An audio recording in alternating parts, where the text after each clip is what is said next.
안녕하세요. 아연입니다. 오늘은 곧 청약이 시작되는 GI 이노베이션에 대해서 알아보도록 하겠습니다. 수요 예측 결과 끝에 공모가는 13,000원으로 확정되었습니다. 제목으로 이 영상 꼭 보시고 건강과 수익을 챙기세요라고 얘기했는데 과장이 아닙니다. 끝까지 보셔서 건강과 수익 모두 챙기실 수 있길 바랍니다. 이전 영상이 평소보다 조금 길었습니다. 여러분들한테 전달해드리고 싶은 내용이 많아서 이것저것 다 전달해드리다 보니 영상이 무려 38분이 넘었는데요. 긴 영상 좋다고 해주셔서 너무 감사드립니다.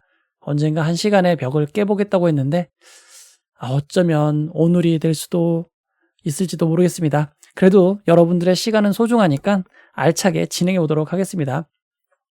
먼저 회사 정보입니다. 언제나 그렇듯 이 회사가 어떻게 돈을 버는지 알려면 매출 내역을 확인하시면 됩니다. 모든 매출 내역이 매우 단순합니다. GI30이라는 품목의 기술 이전으로만 발생한 것을 알 수 있는데요. 전부 내수에서 발생했습니다. 2021년 발생한 매출이 56억 원 밖에 되지 않습니다. 어떤 회사이길래 이렇게 매출이 적은 것일까요? 사업 개항, 사업의 개요를 살펴보면 매우 알 수 없는 말들이 매우 많이 써 있습니다. 그냥 단순히 몇 가지 포인트만 찾아보면 GI 이노베이션은 신약을 개발하는 바이오 회사임을 알 수 있습니다. 바이오 회사가 개발하는 품목들을 파이프라인이라고 부릅니다. 지금 가장 앞선 파이프라인을 보면 GI101임을 알 수 있습니다. 임상 2상을 진행 중인 것으로 나와 있습니다. 여기 보시면 적응 중에 이게 어디에 이 약물이 적용되는지 나타내는 건데요. 고형암이라고 되어 있습니다. 고형암이라는 말이 어려울 수 있는데요. 혈액암을 제외한 다른 종양들을 모두 통틀어서 일컫는 말이라고 합니다. 여기 보시면 GI101에 심시어 기술 이전이라고 써 있어서 전 처음에 이게 심지어의 오타인가 생각을 했습니다. 그래서 이상하다 싶어서 뉴스 검색을 했더니 GI 이노베이션 외에도 GW 중해제약에 랑 계약을 했었던 중국 제약 회사입니다.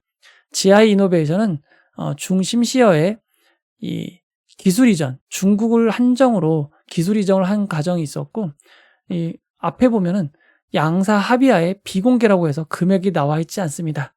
하지만 언론들에게는 이런 것들은 다 공개되나 봅니다. 이 기사에 따르면 이 규모가 매우 큽니다.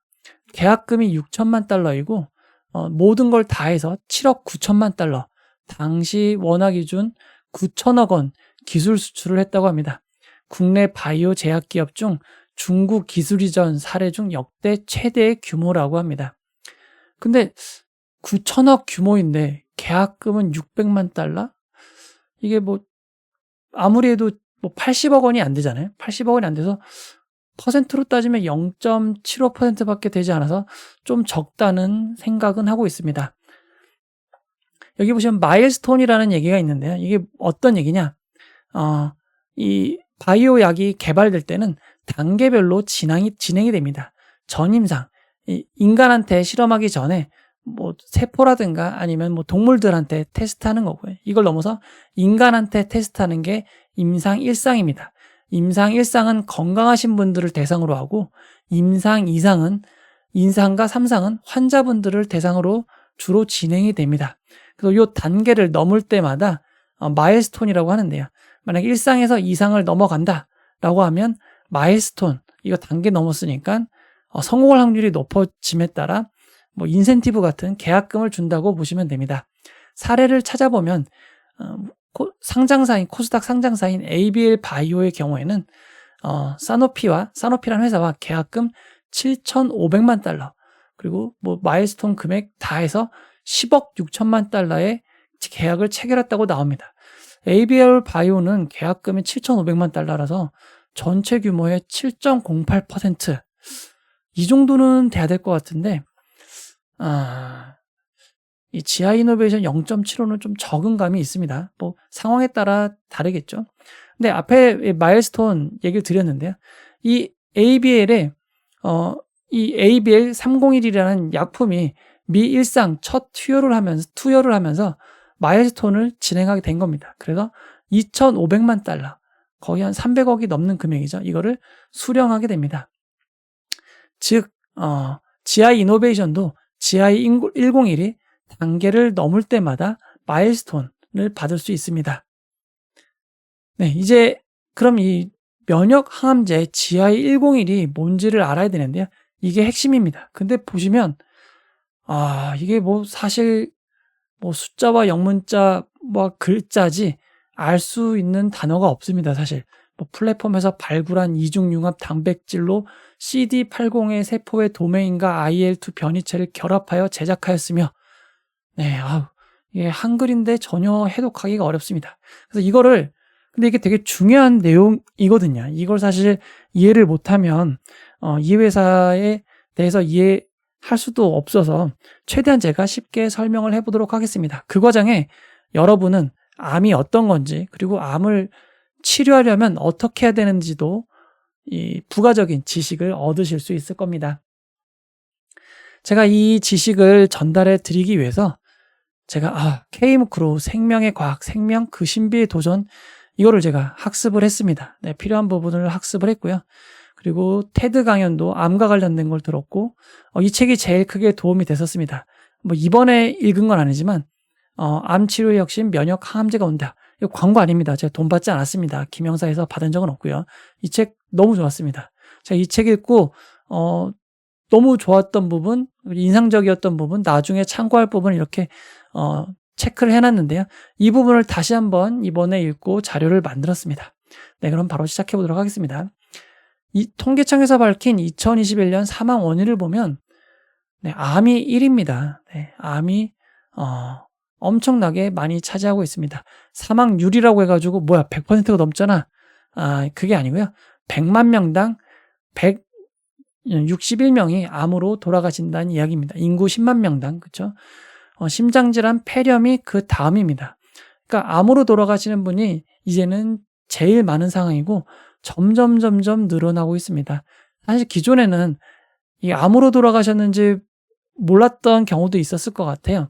이게 갑상선암이 최근에 되게 많다라고 하지만 사실 예전에는 갑상선암이 거의 그 어떤 뭐 반응이 별로 없었기 때문에 잘 안 하다가 이제 검진을 많이 하고 검진 기술이 발전하면서 많이 발견됐다고 합니다.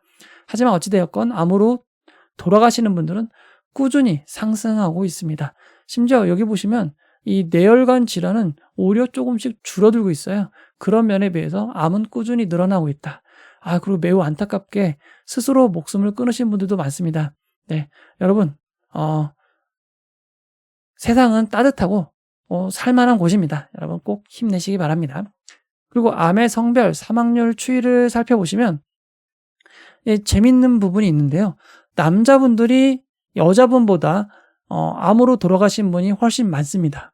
여기 보시면 인구 10만 명당 199분이 암으로 돌아가시는데 여자분들은 123명으로 조금 적습니다. 그리고 암 발생의 추이를 살펴보면 폐암이 엄청나게 올라갔습니다. 예전에는 우리나라의 대표암이 위암이었거든요. 위암이었는데 이 위암을 2000년이 넘어가면서 폐암이 앞질렀습니다. 지금은 폐암이 1위고 2위가 간암, 그리고 3위가 대장암, 위암은 4위로 많이 줄었습니다. 췌장암도 많이 오르고 있는 상황이네요. 그럼 도대체 이 암이라는 건 도대체 무엇일까요? 인간을 구성하는 가장 작은 단위가 세포입니다. 근데 이 세포가 막 엄청나게 분열하면서 성장을 하는데요. 그 중에서 어떤 변화가 일어나면서 비정상적으로 세포가 변했는데 그 결과 불완전하게 성숙하고 과다하게 증식하는 걸 암이라고 정의하고 있습니다. 다시 한번 설명을 드리면 우리는 모두 이 세포 하나에서 시작했습니다. 그렇죠? 뭐 난자와 정자가 만나가지고 이 생물 시간에 많이 배웠잖아요. 이게 쫙 나뉘면서 2개가 됩니다. 또 이게 2개가 나뉘면서 4개가 되고 이렇게 8개가 됩니다. 이렇게 계속 세포가 늘어나면서 우리는 성장을 하게 되는 거고요. 인간은 이게 논문이나 이 자료에 따라 다르더라고요. 30조에서 100조 개의 세포를 가지고 있습니다. 그렇죠? 네, 이렇게 많은 세포를 가질 때까지 우리는 성장을 한 겁니다. 근데 이렇게 30조, 100조 개의 세포가 막 쪼개지면서 완전히 똑같은 세포가 만들어지는 건 아니고 간혹 문제가 있는 불량세포가 생성이 됩니다. 근데 대부분의 불량세포는 만들어지면 스스로 파괴하게 돼 있어요. 그래서 스스로 잘못 만들어진 세포는 사라지거나 아니면 시스템에 의해서 이 인간의 시스템에 의해서 잘못 만들어진 세포는 제거하게 되어 있습니다. 그런데 어떤 요인으로 이 세포가 제거되지 않고 일반 세포들처럼 증식을 하게 되면 우리는 그걸 암이라고 부르게 되는 겁니다. 그럼 도대체 어떤 원인으로 암이 발생하는 걸까요? 네, 국제암연구소에서 인체에 발암성이 있음이 확인된 물질을 1군 발암물질로 정의했습니다. 그러니까 이거는 그러니까 암을 발생시키는 요인이 있는 걸로 확인된 거예요. 보시면 네, 담배, 뭐 이런 방사능 원소도 있고요. 술이 있습니다. X선도 있고 자외선도 있습니다. 네, 카드뮴 화합물. 옛날에 이 카드뮴이 니켈 카드뮴이라 해서 배터리에 많이 쓰인 적도 있었거든요. 근데 알고 봤더니 이게 발암성이 있었던 겁니다. 그리고 여기 보면 가공육, 햄 소세지 이런 거 안 좋은 거예요. 그렇죠? 네, 그을음도 안 좋은 거고 담배, 이 라돈도 옛날에 무슨 라돈탕 이런 거 있지 않았나요? 근데 이게 1등급 발암 물질이었던 겁니다. 미세먼지도 있는 거고요. 그렇죠? 벤젠, 뭐 성면, 술, 뭐 엄청 많습니다. 그렇죠? X세는 한 번 더 나왔네. 네. 쥐방울 덩굴성 이건 뭘까요? 이거 저도 잘 모르겠는데. 네. 뭐 여러 가지가 이렇게 톱밥이 전 신기하더라고요. 햇빛도 많이 쐬면 이 피부암이 발생할 수 있기 때문에 햇빛도 나와 있습니다. 여튼 이렇게 뭐 다양한 그리고 뭐 스트레스도 원인이 될 수 있겠죠. 이런 원인으로 불량세포가 암이 되고 그러니까 암이 증식을 하면서 크기가 커집니다. 이렇게 크게 커지면서 갑자기 뭐 혹으로 발견했다던가 뭐 어디에 뭐 멍울이 잡힌다든가 그래서 병원을 방문하셔서 암이라는 걸 발견하는 경우가 많죠. 이렇게 불량세포가 급작스럽게 막 빠르게 증식하는 것을 우리는 암이라고 부릅니다. 암이 그러면 어떤 특징이 있냐면 정말 끊임없이 증식을 합니다. 어느 정도로 증식을 하냐면 이 세포가 헬라세포라고 불리는데요.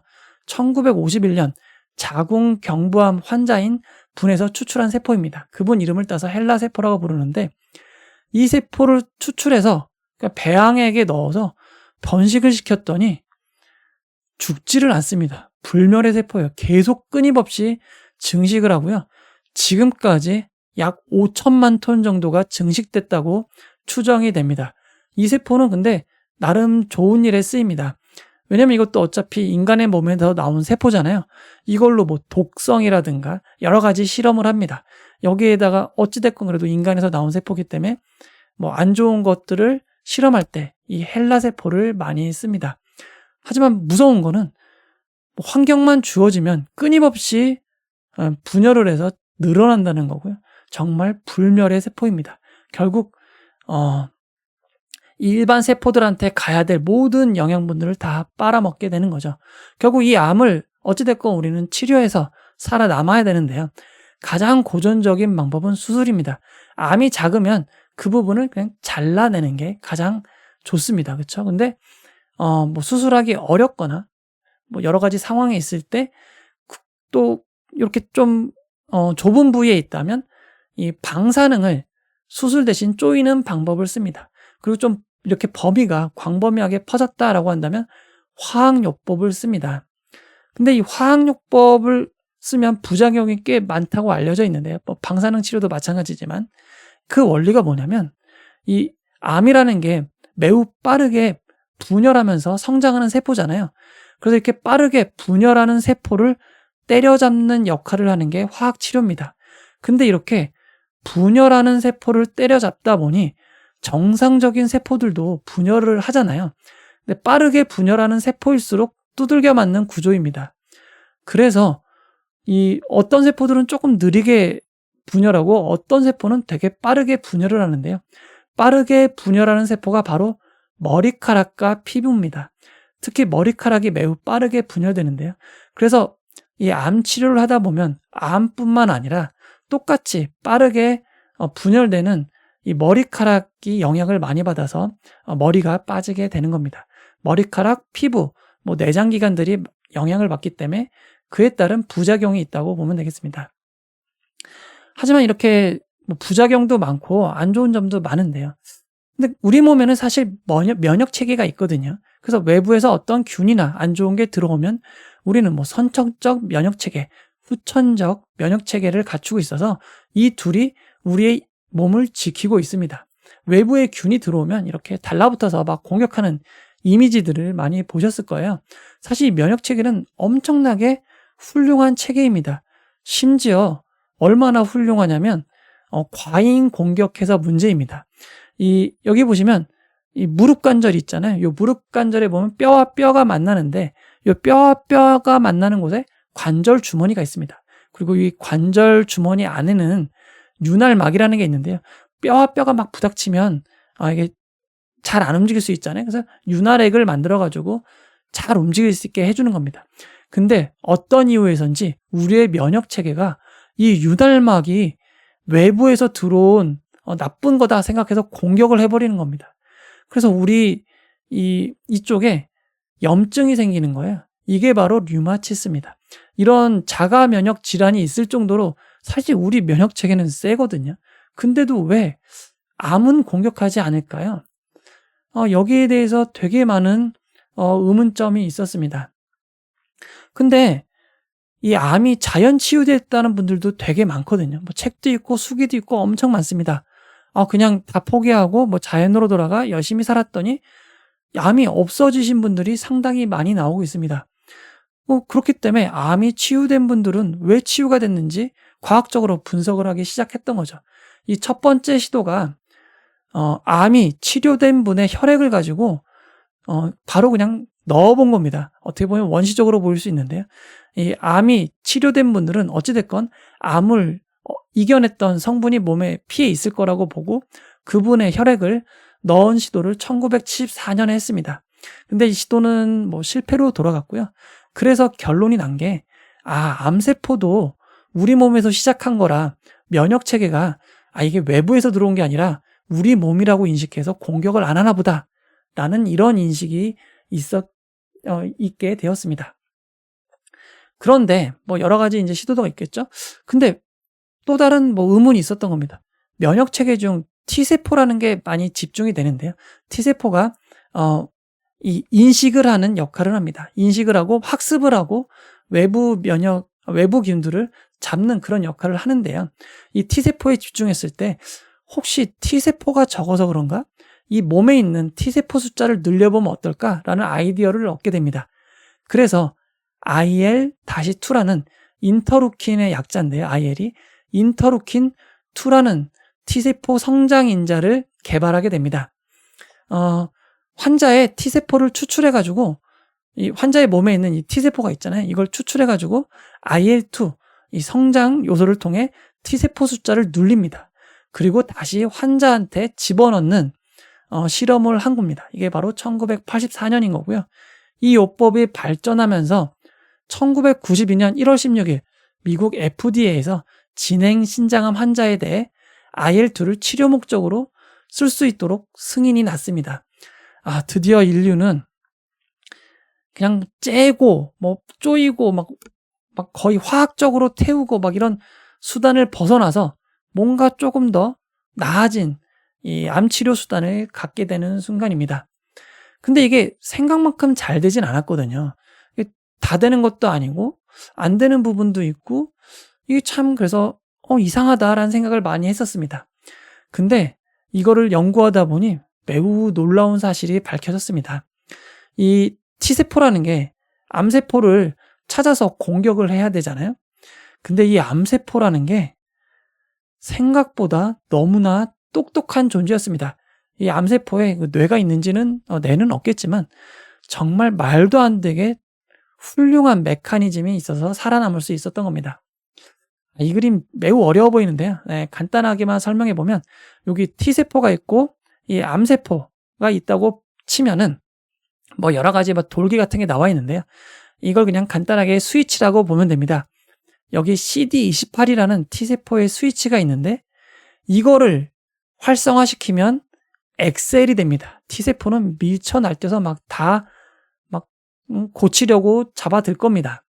이게 엑셀이 있는 거고요. 그래서 초창기에 요거를 연구를 많이 했습니다. CD28을, 그러니까 암세포를 더 활성화를 시켜가지고, 치료를 해보자.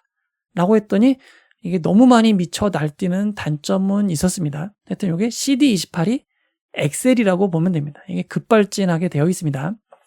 그리고 또 찾은 게 CTLA4라는 걸 찾았습니다. 이게 신기할 수 있는데, 요게 뭐냐면, 이거를 누르면 브레이크입니다. T세포가 활동을 안 해요. 이게 바로 매우 놀라운 사실을 발견한 건데요. T세포를 자동차로 비유할 때 엑셀도 있고 브레이크가 있다는 사실인 겁니다. 그래서 CD28을 이걸 여기에 반응을 하면 얘는 미쳐 날뛰듯이 활동을 할 거고, CTLA4를 반응을 시키면 T세포는 그냥 활동을 안 하게 되는 겁니다. 그런데 이 암세포가 엄청나게 똑똑해서 여기 CTLA4를 지그시 접속을 합니다. 그래서 반응을 못하게 해요. 그래서 T세포가 암세포를 딱 봐서 공격을 하려고, 어떤 액션을 취하려고 하면 지그시 브레이크를 밟았던 겁니다. 암세포는 정말 똑똑한 존재였어요. 뭐 이렇게 보시면 좀 이해가 되시죠? 그러니까 서로 약간 주고받는 이런 게 있는 겁니다. 이런 거를 면역 감문 억제제 뭐 이런 식으로 얘기를 하는데요. 면역이 여기서 활성화되려고, 그러니까 이 T세포가 통해서 뭔가 활성화하려고 하는데 얘가 바로 그냥 억제를 해버리는 이런 걸 찾은 겁니다.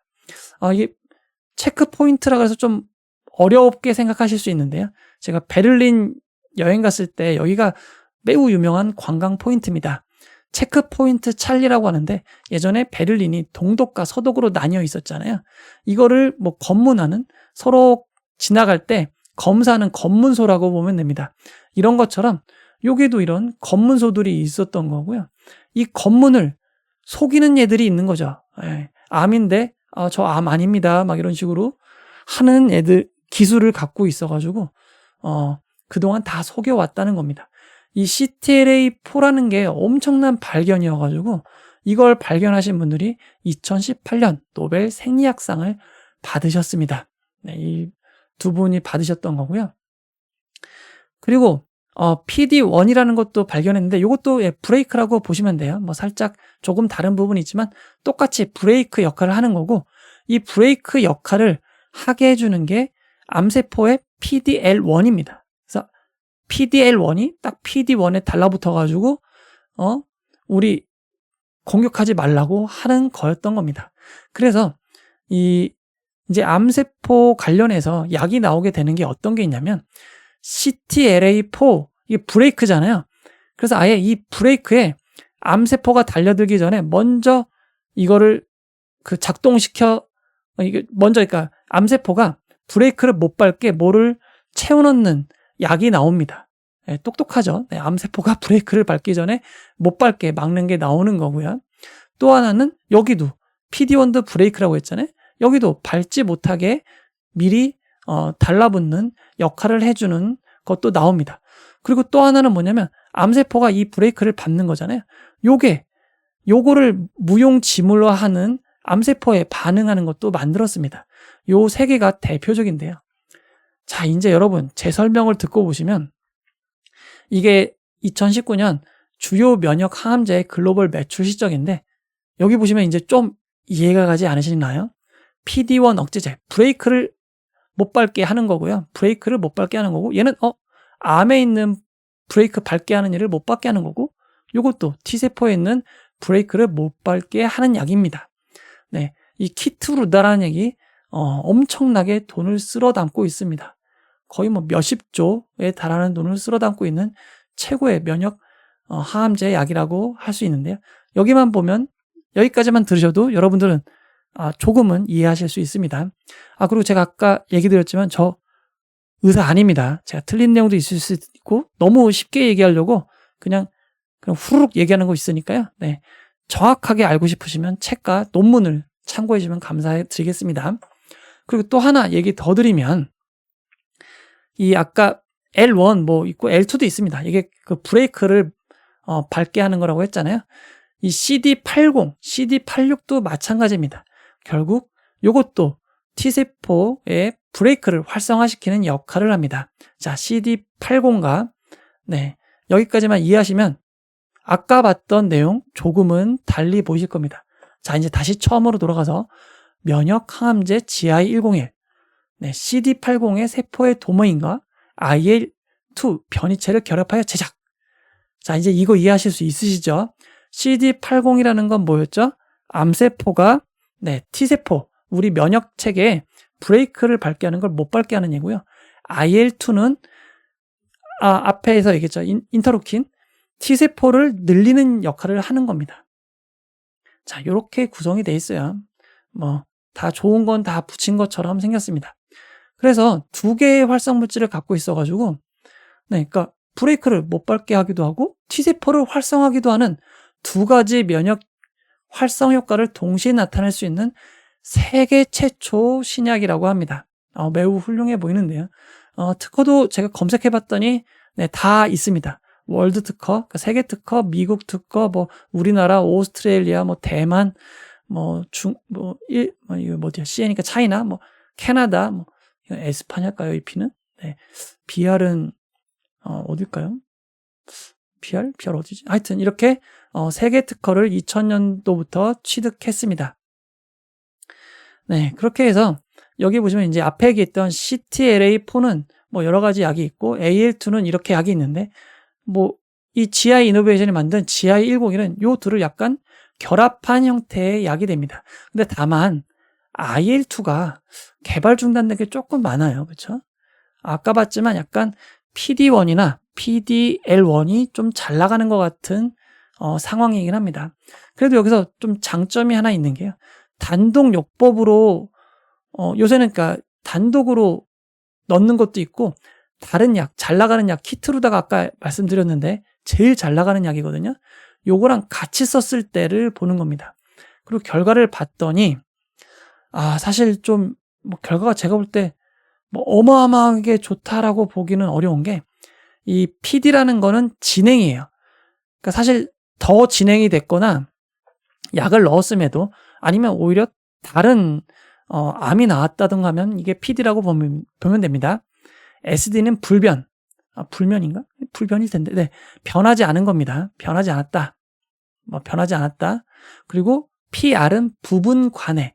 암이 50% 정도 사라졌다. CR이 완전히 사라진 겁니다. CR 되면 대박 나는 겁니다. 근데 PR이 조금 있고요. 이게 다 어떤 암이라고 보시면 됩니다. 암 종류이고요. 어떤 암 종류에 대해서 부분 PR이 나타나고 있습니다. 그래서 사실 다 안 들어도 되거든요. 하나라도 잘 되면 엄청난 성공입니다. 그렇죠? 요런 부분들이 있어가지고 지금 일상 중간경과니까 앞으로 잘 돼서 정말 효과가 나오고 이게 임상을 통과하면 되게 훌륭한 약이 될 것이라고 믿고 싶습니다. 그 암 치료가 옛날에는 한 가지만 처방했는데 이제는 두 가지 그 이상을 동시에 하든가 아니면 순차적으로 처방해서 병용요법이 자리 잡고 있기 때문에 같이 하는 것도 괜찮다라고 하는 겁니다. 키트루다는 매출일이 16.8조라는 엄청난 대기록을 세운 약이고요. 그리고 이 키트루다한테 제공을 받았다고 합니다. 200명 환자한테 무상으로 지원받는 사업까지 진행하고 있다고 하니까 근데 이게 엄청난 지원인지 사실 검색해도 잘 안 나오더라고요. 어찌됐건 그래도 어느 정도 협력 관계에 있다는 건 좋은 것 같습니다. 그렇죠? 협약 체결해가지고 200명 환자분 무상 지급받은 건 되게 좋은 일입니다. 임상실험 계획을 제가 찾아봤는데, 지금 진행되고 있는 거고요. 일상 같이 진행되고 있는 겁니다. 그리고 이 계획을 살펴보면 374명의 환자를 모아서 진행될 계획입니다. 2021년 7월 23일부터 진행이 되었고요. 2023년 3월 일단 임상이 마무리되고요. 이 실험 결과까지 다 분석돼서 2024년 9월에 마무리될 예정입니다. 그러니까 내년 3월에서 9월 사이 중간 결과를 발표할지는 모르겠지만 3월에서 9월 조금 딜레이 된다고 했을 때 2024년 말이 되면 GI101이 어느 정도 성공을 거둘지, 3상으로 넘어갈지 아니면 그냥 자초될지가 밝혀질 것 같습니다. 공모자금은 모아서 다 임상실험에 사용됩니다. 그렇죠? 임상실험, 101 외에도 다양한 다른 제품에도 돈을 사용될 예정이고요. 총 249억 원이 사용될 예정입니다.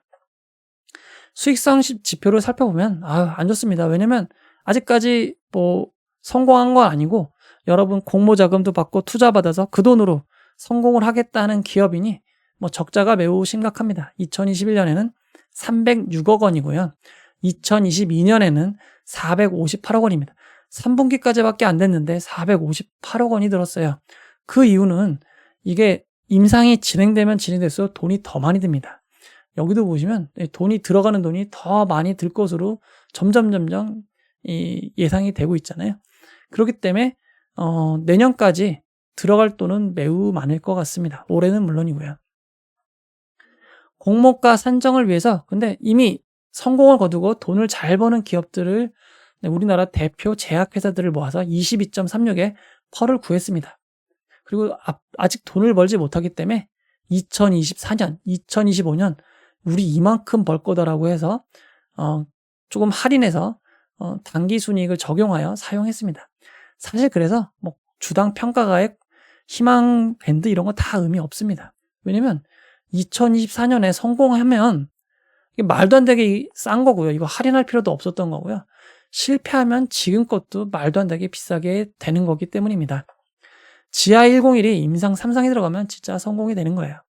왜냐면 그러면 중국을 제외하고도 이쪽을 심시어에 받는 돈은 제외하고도 그 글로벌에서 받아들일 돈이 계약 체결 예상이 업프론트가 선수금인데요. 1385억 원은 받을 수 있다라고 계산할 정도입니다. 네, GI101이 잘 되면 그냥 모든 게 끝장입니다. 하지만 문제가 있죠. 아무도 모릅니다. 이거를 아무도 모르는 게 단점이자 스릴이 넘치는 점이라고 할 수 있습니다. 그래서 여러분들이 많은 개미분들이 바이오를 좋아하는 측면이 있습니다. 하지만 신약 성공 가능성은 항상 매우 낮다는 점은 주의하시기 바랍니다. 지아이노베이션 구주 매출에 대해서 알아보도록 하겠습니다. 지아이노베이션은 100% 신주 모집으로 진행되고 상장을 통해서 주식을 매각하는 기존 주주는 없습니다.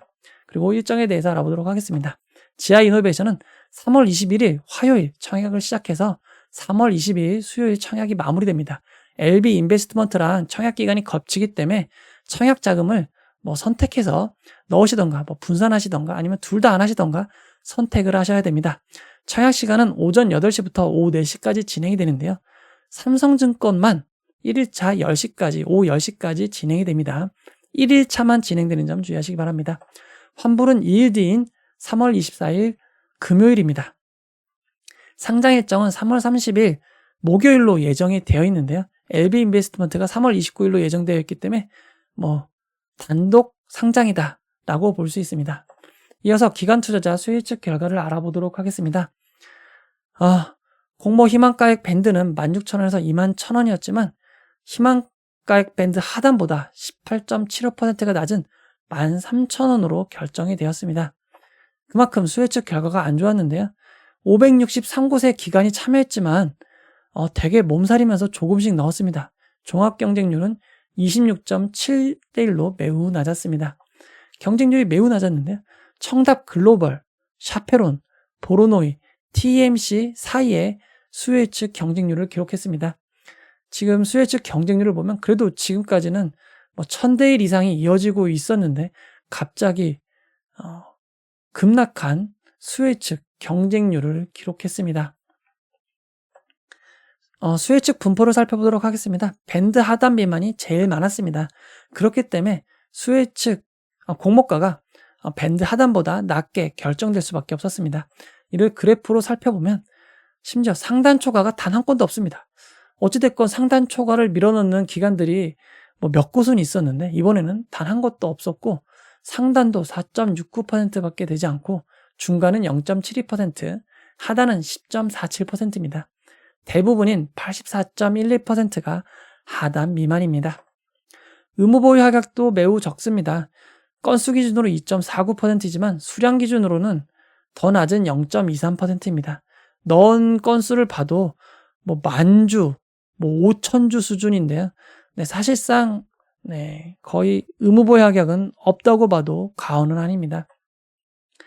2022년부터 2023년까지 의무보유 합격 신청 비교해보면 윤성 FNC, 소카, QRT보다 아주 조금 높고 TMC보다 조금 낮은 의무보유 합격 비율입니다. 2022년 평균 10.15%보다도 크게 낮습니다. 수요 측 결과를 경쟁률과 의무보유 합격의 좌표로 나타내면 GI 이노베이션은 참 매우 안 좋은 위치에 있습니다. 사실상 이보다 안 좋은 거 찾기가 쉽지 않을 정도로 안 좋은 위치에 있다고 보시면 됩니다. 하지만 이렇게 안 좋아도 최근 종목들은 다 좋은 결과를 기록했던 점은 참고하실 만합니다. 이어서 청약정보와 청약증권사를 알아보도록 하겠습니다. 이번 청약에서 일반 청약자는 50만 주가 배정되었고 공모가 기준 65억 원입니다. 크기가 매우 작다고 할 수 있습니다. 규모가 그리 크지도 않은데 증권사는 3곳으로 진행됩니다. NH투자증권에 20만 주, 하나증권이 20만 주로 40%씩 배정됐고 삼성증권은 10만 주 밖에 되지 않습니다. NH투자증권은 청약기간 전일까지 개설한 계좌만 청약이 가능합니다. 청약수수료 2,000원이 있고요. 일반 등급 100%는 8,000주를 청약할 수 있습니다. 청약증거금은 8,000주에 청약증거금은 5,200만 원입니다. 하나증권은 일반 그룹의 경우 10,000주를 청약할 수 있고 청약증거금은 6,500만 원입니다. 청약수수료 2,000원이 있고 청약기간 중 비대면 계좌 개설하시면 청약이 가능합니다. 삼성증권은 온라인 전용 등급의 경우 2,500주를 청약하실 수 있습니다. 청약증거금은 1,625만 원입니다.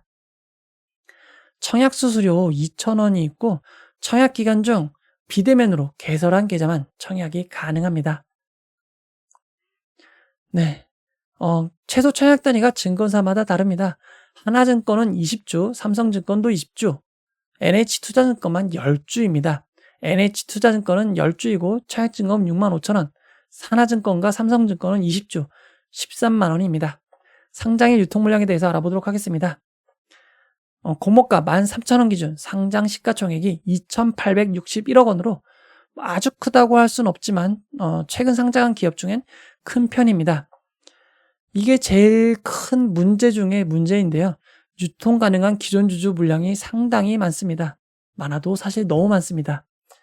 최종 유통 가능 비율이 무려 59.94%이고 공모가를 반영한 시가총액을 반영한 유통 가능 금액이 1,714억 원입니다. 규모가 너무너무 큽니다. 그리고 의무보유 합격이 높지 않아가지고 기존주가 많은데다가 의무보유 합격이 높지 않기 때문에 아무리 이게 배정이 된다고 해도 크게 줄기도 어려운 환경인 점 주의하시기 바랍니다. 의무보유 합격정 산장의 주체별 유통물량 비율을 살펴보면 기존 주주가 84.83%로 사실상 거의 대부분입니다. 일반 청약자는 3.79%, 기관 투자자가 11.37%입니다. 너무나 많다고 할 수 있습니다. 도대체 이렇게 기존 주주가 많은 이유는 무엇일까요? 상장의 기존 주주 목록을 살펴보면 이렇게 3명의 개인 주주가 상당 지분을 갖고 있고 프로젠이라는 회사가 그리고 아주 좋은 성장 지원 펀드, 아주 좋은 벤처 펀드가 일부 매각이 가능합니다. 개인 및 기관 투자자가 152만 5,680주입니다. 아직도 더 많은 주식이 남았는데요. 여기 보시면 또 개인이 1,177주 가능한 걸 제외하고 기타 주주가 무려 965만 2,398주입니다. 기타 주주가 대부분인데요. 기타 주주 중 대부분은 지분이 1%가 되지 않는 소액주주가 대부분입니다.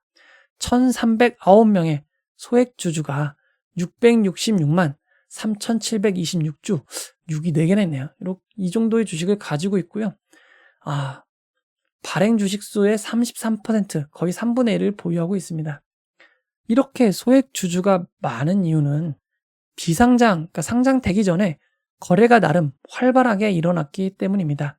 GI 이노베이션은 지금 증권 플러스 비상장 및 여러 비상장 거래로 거래가 가능한데요. 현재는 뭐 급락해서 공모가가 낮게 나오니 급락해서 17,700원까지 떨어졌습니다. 2020년에 거래가 가능하게 된 뒤로 최고 69,000원까지 올랐고 가장 낮았을 때는 14,200원이었습니다. 이 비상장 거래는 거래가 아주 활발하게 일어나지 않기 때문에 뭐 시세가 이게 정확한 시장가다 말하기는 어렵지만 거래가 그래도 2,100건이 일어났고 최근 완료된 내역이 30주 18,400원에 있었다고 합니다.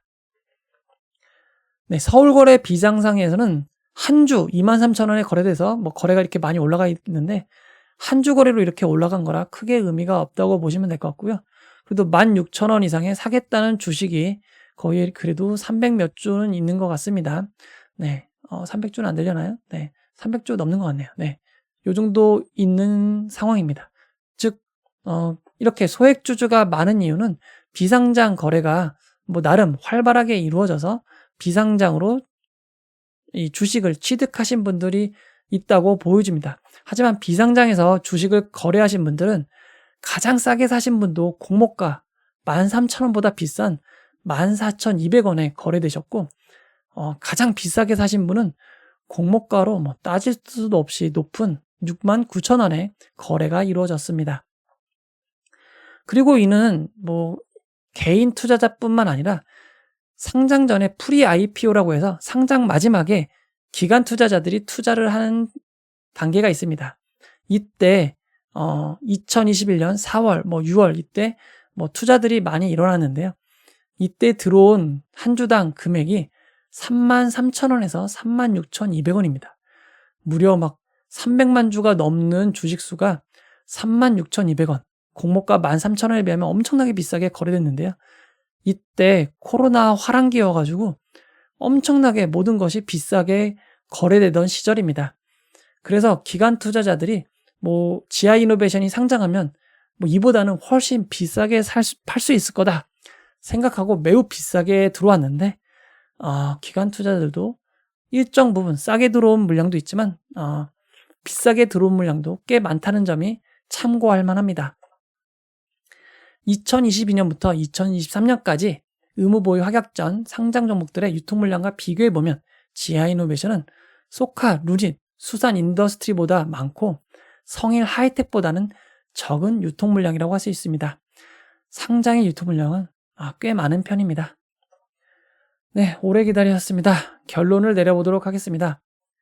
사실 앞에 유통 물량에서 조금 유심히 지켜봐야 될 종목이 있습니다. 바로 루닛입니다. 루닛이 GI 이노베이션과 유통 물량이 뭐 한 160억 정도 차이가 나는데요. 루닛도 바이오 종목입니다. AI를 이용해서 뭐 이 진단을 도와주는 역할을 하는 서비스를 운영하고 뭐 여러 가지를 개발하고 있는데요. AI 플러스 바이오라고 할 수 있습니다. 루닛은 수혜측 당시 수혜측 결과가 매우 좋지 않았습니다. 162개의 기관이 참여해서 경쟁률이 7대1밖에 되지 않았습니다. 의무보유 하격도 수량 기준 1.65%밖에 되지 않았는데요. 이렇게 수혜측 결과가 좋지 않았고 상장에 매각할 수 있는 기존 주주가 매우 많았습니다. 네, 이런 상황에서 좋은 결과를 기대하기란 쉽지 않았습니다. 이 루닛의 기존 주주를 살펴보면 기존 주주가 소액 주주였던 점도 상당 부분 비슷합니다. 근데 루닛의 기존 주주가 대부분이 뭐 기관, 직원, 일반, 개인 이렇게 나와 있는데요. 대부분이 비상장으로 거래했던 소액 주주였던 점이 GI 이노베이션과 비슷하다고 할 수 있습니다. 뭐 지금까지 바이오 종목은 언제나 의외의 결과를 줬습니다. 뭐 잘 갈 것 같은 것도 떨군 적도 있었고 이건 누가 봐도 망할 것 같았는데도 좋은 결과가 나오는 경우가 있었는데요.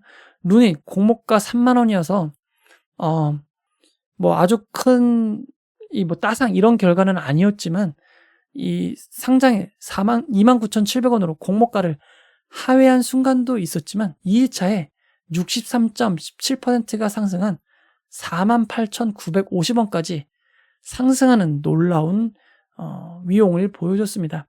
이렇듯 바이오는 정말 랜덤 박스입니다. GI 이노베이션은 기관 투자 수익 결과가 좋지 않습니다. 그리고 기존 주주가 많은 상장 일통 물량이 매우 부담스러운 상황입니다. 그래도 바이오 종목입니다. 루닛의 결과를 생각해 볼 때 완전 무시하기는 조금 아깝습니다. 그리고 단독 상장인 점을 고려해야 될 것 같고요. 이제 GI 이노베이션 청약이 끝나면 당분간 또 일반 공모주 청약이 없습니다. 스택이나 리츠밖에 없고 좀 지나야 일반 공모주가 청약이 시작이 되는데요. 청약이 당분간 없으니 일반 공모주 상장도 없습니다.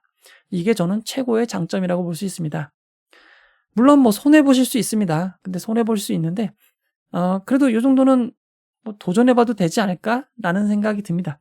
이게 무조건 이득을 준다고 보장하기는 어렵습니다. 왜냐면 기존 주가 워낙 많은데 나 그냥 손절을 하려는 물량도 나올 수 있거든요. 그리고 기관 투자자 같은 경우에 손실이더라도 상장일 매도하는 경우도 많습니다. 하지만 그래도 바이오 종목인 점이 마음을 끌리게 하고, 게다가 신약 개발입니다. 신약 개발 바이오는 언제나 가슴을 두근두근하게 만듭니다. 네, 안정적인 거 좋아하시는 분들은 쉬어가시면 될 것 같고요. 그래도 좀 아쉬운 분들은 균등 정도 하시면 될 것 같고, 증권사가 3개나 됩니다. 두려운 분들은 적게 주는 곳 넣으시면 될 것 같고요. 네, 적당히 하시면 되지 않을까 싶습니다. 그리고 초반 이익 실현 하시는 거 좋을 것 같습니다. 네, 뭐 아주 길게 가져간다 이런 거는 뭐 추천드리기 어렵고요. 이 초반 이익 실현하시고 잊고 사시다가 2024년 임상 실험이 발표될 때쯤 다시 한번 그때 이게 되면은 몇 천억 수익이 발생한다 그랬는데 기억을 더듬으면서 중간중간 관심을 가지시면 좋을 것 같습니다. 네, 이번 영상 정말 길었는데요. 여러분들 정말 끝까지 봐주시는 분 계시다면 정말 고맙습니다.